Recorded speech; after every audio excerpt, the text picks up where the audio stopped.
Hello everyone. Today we will discuss difference between reflexive pronoun and emphatic pronoun.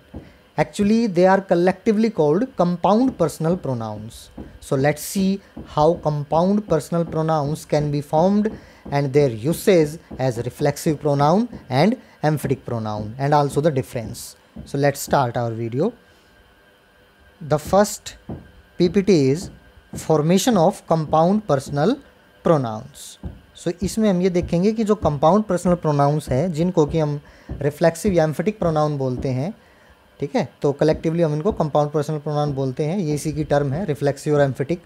तो ये देखते हैं कि ये बनते कैसे हैं, इनकी फॉर्मेशन देखते हैं। देखिए they are formed by adding, इसमें कहा गया है कि they are formed by adding self और selves, self in singular and selves in plural, यानी कि सिंगुलर में हम सेल्फ जोड़ेंगे, ऐड करेंगे, और प्लूरल में सेल्फ जोड़ेंगे, क्योंकि सेल्फ का प्लूरल सेल्फ होता है। In the possessive case of first and second person and in the objective case of third person, यानी कि जो हमारा फर्स्ट पर्सन होगा, sorry, in the possessive case of first and second person, जो first और second person है उसके तो पॉजेसिव केस में हम ऐड करेंगे सेल्फ या सेल्व्स, ठीक है, और जो हमारा थर्ड पर्सन है उसके ऑब्जेक्टिव केस में हम ऐड करेंगे। तो इसके लिए आपको पर्सनल प्रोनाउन की टेबल पता होनी चाहिए। उसमें हमारे 3 पर्सन होते हैं, फर्स्ट पर्सन, सेकंड पर्सन और थर्ड पर्सन, और हर पर्सन के 3 केस होते हैं। एक हमारा सब्जेक्टिव केस होता है, एक हमारा पॉजेसिव केस होता है और एक हमारा ऑब्जेक्टिव केस होता है। जैसे आई, माई, मी, वी, आवर, अस, तो आपने देखा ये आई और वी फर्स्ट पर्सन है, तो आई के भी 3 केस हैं, आई, माई, मी, वी, आवर, अस। तो फर्स्ट वाला आई सब्जेक्टिव है, माई पॉजेसिव है और मी ऑब्जेक्टिव है। तो यही इसमें कहा गया है कि जो पॉजेसिव केस है फर्स्ट और सेकंड पर्सन का, फर्स्ट और सेकंड पर्सन होते हैं हमारे आई, वी फर्स्ट हो गया और यू सेकंड हो गया। तो आई, वी और यू के तो पॉजेसिव केस में, यानी कि बीच वाले में हम जोड़ेंगे सेल्फ या सेल्व्स, ठीक है, और थर्ड पर्सन जो हमारे बच गए ही, शी, इट, दे, उसके किस में जोड़ेंगे, उसके ऑब्जेक्टिव केस में जोड़ेंगे, यानी कि थर्ड पर्सन के थर्ड वाले में जोड़ेंगे, ऑब्जेक्टिव केस में जोड़ेंगे, ठीक है। तो इस तरीके से हमने याद रखना है, फर्स्ट और सेकंड के तो सेकंड में, और थर्ड पर्सन के थर्ड में हम क्या जोड़ेंगे, सेल्फ और सेल्फ जोड़ेंगे, ये कंपाउंड पर्सनल प्रोनाउन बनाने के लिए, यानी कि रिफ्लेक्सिव और एम्फेटिक प्रोनाउन बनाने के लिए, ठीक है। अब सेल्फ जोड़ेंगे सिंगुलर में और सेल्फ जोड़ेंगे प्लूरल में। देखते हैं इसको आगे कैसे।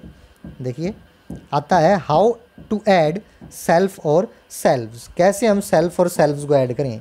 मैंने बताया जो फर्स्ट पर्सन है उसके कौन से केस में, पॉजेसिव केस में, पॉजेसिव केस में फर्स्ट पर्सन का पॉजेसिव केस क्या होता है, माई और आवर। अब माई में सेल्फ जोड़ा तो माई सेल्फ, अब माई हमारा सिंगुलर था इसलिए सेल्फ जोड़ा, आवर हमारा प्लूरल है तो इसलिए प्लूरल जोड़ेंगे सेल्व्स, तो आवर सेल्व्स।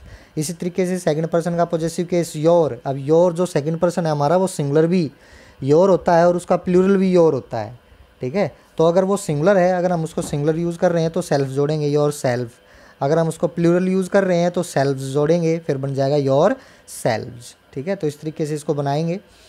नेक्स्ट देखते हैं थर्ड पर्सन के थर्ड पर्सन में जो थर्ड पर्सन के ऑब्जेक्टिव केस में जोड़ेंगे हम, ठीक है, सेल्फ और सेल्व्स।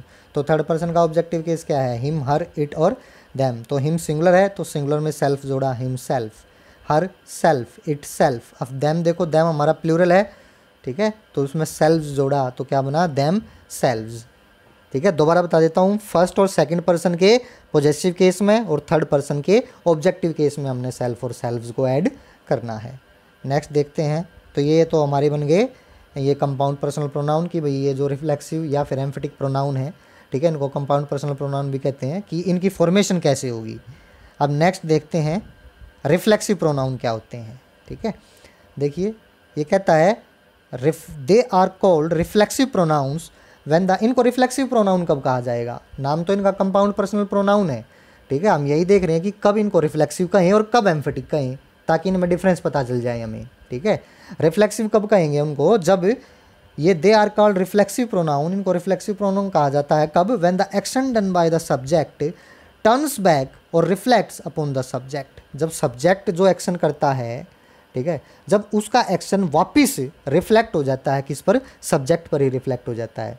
देखो नॉर्मली हमारी सेंटेंस की क्या होती है, जो फॉर्मेशन होती है, एस वी ओ, एस हमारा होता है डूअर, वर्ब होती है हमारी एक्शन, तो ये इस एक्शन को कौन करता है, ये वर्ब हमारी एक्शन है, इस एक्शन को कौन करेगा, ये सब्जेक्ट, ठीक है। और इस सब्जेक्ट का जो एक्शन है वो किस पर पड़ता है, ऑब्जेक्ट पर, लेकिन रिफ्लेक्सिव प्रोनाउन में क्या है, जब हम रिफ्लेक्सिव प्रोनाउन यूज़ कर देते हैं तो वो एक्शन ऑब्जेक्ट पर ना पढ़ करके वापस टर्न बैक, वापस रिफ्लेक्ट हो जाता है किस पर, सब्जेक्ट पर ही।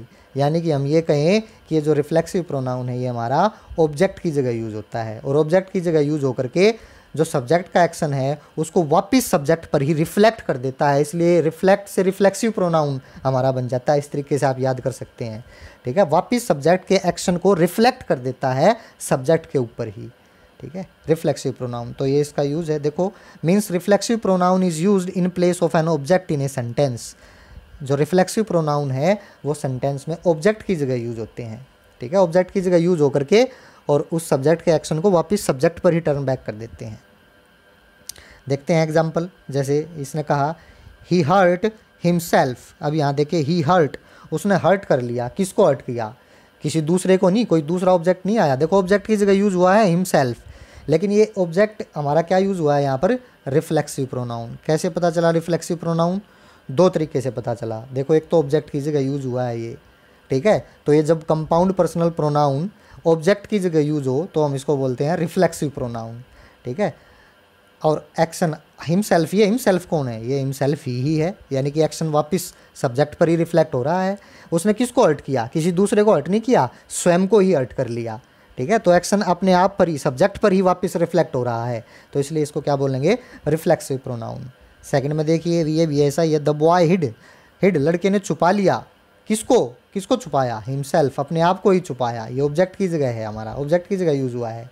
दे इंजॉयड, उन्होंने इंजॉय किया, क्या इंजॉय किया, देमसेल्व्स, ये देमसेल्व्स को अपने आप में ही इंजॉय किया उन्होंने, ये ऑब्जेक्ट की जगह यूज हुआ है। इनमें देखें आप, I was sitting by myself. अब यहाँ देखें, note if we remove reflexive pronoun, अगर हम सेंटेंस में से रिफ्लेक्सिव प्रोनाउन को रिमूव कर देते हैं, हटा देते हैं, the sentence wouldn't make complete sense. ये यहाँ पर देखना, ध्यान देने लायक बात है कि अगर हम रिफ्लेक्सिव प्रोनाउन को हटा देते हैं सेंटेंस में से तो सेंटेंस अपने आप में कंप्लीट सेंस नहीं बनाता, उसकी कंप्लीट सेंस नहीं रहती सेंटेंस की।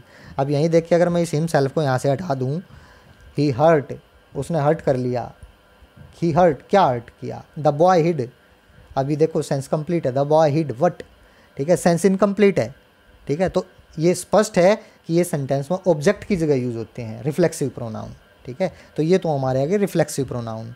अब देखते हैं एम्फेटिक प्रोनाउन, इनको हम इंटेंसिव प्रोनाउन भी बोलते हैं, या तो इनको रिफ्लेक्टिव प्रोनाउन कह देते हैं, एम्फेटिक प्रोनाउन या इंटेंसिव प्रोनाउन। देखते हैं, these are the words use to emphasise, ये ऐसे वर्ड्स होते हैं जो एम्फेसाइज करने के लिए यूज़ होते हैं। किसको एम्फेसाइज करते हैं, ए नाउन और a pronoun in a sentence. Sentence में या तो नाउन को या प्रोनाउन को एम्फेसाइज करेंगे ये, ठीक है।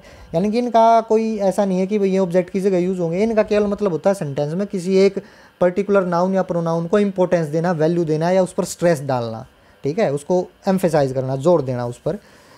अगर हम इनको हटा भी देते हैं सेंटेंस में से, if we remove the emphatic pronoun the core meaning of the sentence wouldn't be affected. अगर हम हटा भी देते हैं एम्फेटिक प्रोनाउन को तो जो सेंटेंस का जो कोर मीनिंग है, जो मेन जो मीनिंग है, जो हम कहना चाहते हैं, जो मेन भाव है सेंटेंस का, उस पर कोई अफेक्ट नहीं पड़ता। जबकि रिफ्लेक्सिव प्रोनाउन में ऐसा नहीं था। रिफ्लेक्सिव प्रोनाउन को अगर हटा दिया तो वो ऑब्जेक्ट की जगह यूज़ हुआ था तो सेंटेंस की सेंस इनकम्प्लीट रह जाती थी। जबकि इसमें ऐसा नहीं है, एम्फेटिक को हटा भी दें तो सेंटेंस का कोर मीनिंग पर कोई प्रभाव नहीं पड़ता, क्योंकि इनका मतलब तो केवल स्ट्रेस देना है, ये स्ट्रेस देने के लिए यूज़ किए जाते हैं। देखते हैं एग्जाम्पल, देखिए example, the king himself went to meet her. अब यहाँ पर है किंग हिमसेल्फ, राजा स्वयं गया, खुद गया, वेंट टू मीट हर, उससे मिलने। अगर यहाँ पर सेकंड देखें, I finish the job my self, I finish the job my self, he cut the cake himself, she her self open the door. अब ये चार एग्जाम्पल हैं, इनमें से आप इनको हटा के देखें एम्फेटिक प्रोनाउन को, हिमसेल्फ को, सेंटेंस के कोर मीनिंग पर कोई प्रभाव नहीं पड़ेगा। जो मेन मीनिंग है, जो भाव हम सेंटेंस का जो कहना चाहते हैं वो एज इट इज़ रहेगा। केवल जिस चीज़ पर हमने स्ट्रेस दिया था एम्फेटिक प्रोनाउन डाल करके, वो स्ट्रेस हट जाता है, ठीक है। जैसे यहाँ देखिए कह रहा है आई फिनिश द जॉब, मैंने अपनी जॉब को फिनिश कर लिया, माई सेल्फ, स्वयं ही। मीनिंग तो क्या था, कहना तो मैं चाहता भाई मैंने अपना काम पूरा कर लिया, अब माई सेल्फ लगा करके बस मैंने दबाव डाल दिया कि मैंने स्वयं ही किया है, किसी दूसरे ने नहीं किया।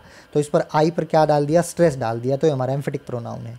ही कट द केक, ठीक है। अभी देखो इसमें ही सब्जेक्ट भी है, कट वर्ब भी है हमारी, द केक ऑब्जेक्ट भी है। ये सब्जेक्ट है, कट हमारी वर्ब है, केक द ऑब्जेक्ट है। तो ये हिमसेल्फ क्या है, बस ये तो स्ट्रेस देने के लिए आया है हमारा, ठीक है। स्ट्रेस किस पर दे रहा है ये, ही पर, कि उसने स्वयं ही केक को काटा, किसी दूसरे ने नहीं काटा, ठीक है। ही कट द केक हिमसेल्फ, स्वयं ही काटा। तो ये डिफरेंस है रिफ्लेक्सिव प्रोनाउन में और एम्फेटिक प्रोनाउन में, कि रिफ्लेक्सिव प्रोनाउन ऑब्जेक्ट की जगह यूज़ होता है सेंटेंस में, जबकि एम्फेटिक प्रोनाउन ऑब्जेक्ट की जगह यूज़ नहीं होता। एम्फेटिक प्रोनाउन का मतलब केवल और केवल स्ट्रेस देना होता है किसी नाउन और प्रोनाउन पर। सेंटेंस में जब पूरा आपको एसवीओ स्ट्रक्चर मिले, ठीक है, यानी कि सब्जेक्ट भी हो, वर्ब भी हो और ऑब्जेक्ट भी हो, और फिर आपको इनमें से कोई दिखाई दे कंपाउंड पर्सनल प्रोनाउन में से, तो वो फिर आपका एम्फेटिक प्रोनाउन। लेकिन जब एसवीओ स्ट्रक्चर पूरा नहीं हो, यानी कि ऑब्जेक्ट नहीं हो, वो खुद ऑब्जेक्ट की जगह यूज़ हुआ हो, तो वो हमारा है रिफ्लेक्सिव प्रोनाउन। Thank you.